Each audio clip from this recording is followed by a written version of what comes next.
Fueled by Deathcast. That's the best part. It's cool. We see a lot of like really young kids showing up to our shows. Even meet and greets yesterday. And the meet and greets. Yeah. You know, and they're little dudes that they're like, yeah, play little guitar. drummies. You know, and you're like, what kind of guitar do you have? It's like electric. You know, they're just starting out, but they're like fully into it, you know, and it's cool to see that still happening, you know. There was that little kid, what's his name? I forget his name. Dallas? No, the little dude yesterday. He was in the front row. Oh, you couldn't see. He was in the back. But he was in the front row, and I was playing, and I saw him, and I looked at him and his dad, because they were at the meet and greet, and he totally gave me one of these. He's probably like 7 or 8 years old, 9 maybe. It's just a trip when you think that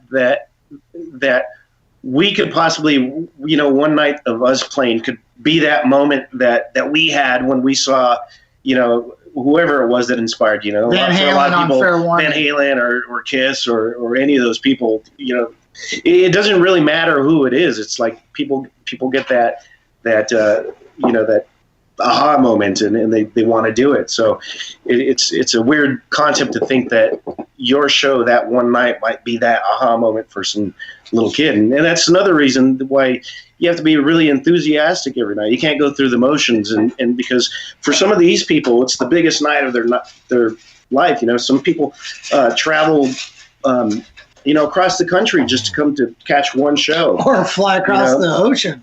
Or across the ocean. And for a lot of people, it's their first time seeing the band, and it's just every night counts as much as the next. You know, it's cool. Yeah, and plus, you know, going back to like the original, you're talking about. I remember being a kid and going to my first concert, and it was headlining was Ted Nugent. Oh, the Nugent. And it was his right after he found out that. What his management company, Krebs and whatever, Lieber and Krebs, like completely bankrupted him by like, you know, investing in like, you know, mink factories or whatever it was.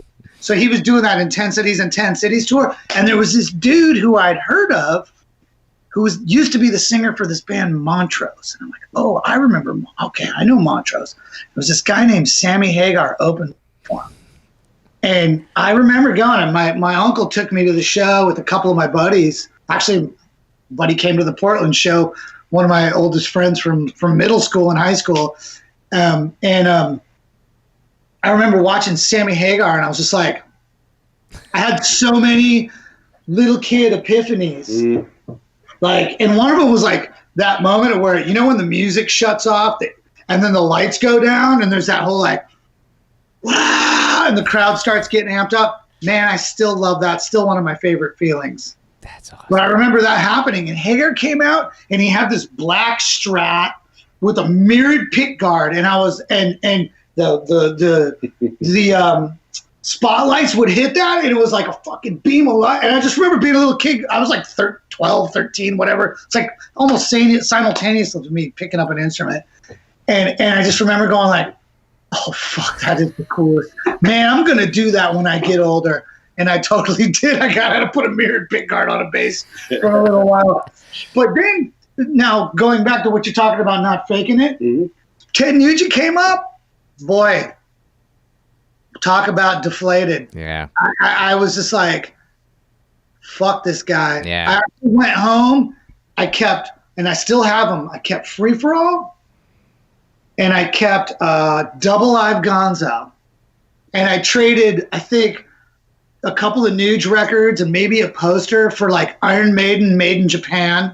Yeah. And I think like some big Rush wall poster that I later traded for probably something Iron Maiden or Motley Crue later on. But anyways, that was like, I remember that as a kid. I remember thinking, wow, Ted Nugent sucks. Sammy Hagar smoked him. And that was my first concert. Mm-hmm. So you kind of got to go out and kick ass every night because people know when you're faking it. Totally. And that's why, again, bringing it full circle back to what you guys do every single night, Buckcherry is consistently rock and roll in your face from the first note you play to the last note you play. And that's why you guys are so amazing to see live. And I tell all of my viewers and listeners to obviously go out and see you guys on tour. And you know you're not faking it. You guys enjoy being on stage. It shows in the way that you play, and that you just, the love of that music. And that 7-year-old in the front row who's giving you the horns, like, he's gonna tell this story when he's a rock star in 20 years, you know? Like, and that's what's so rad about it.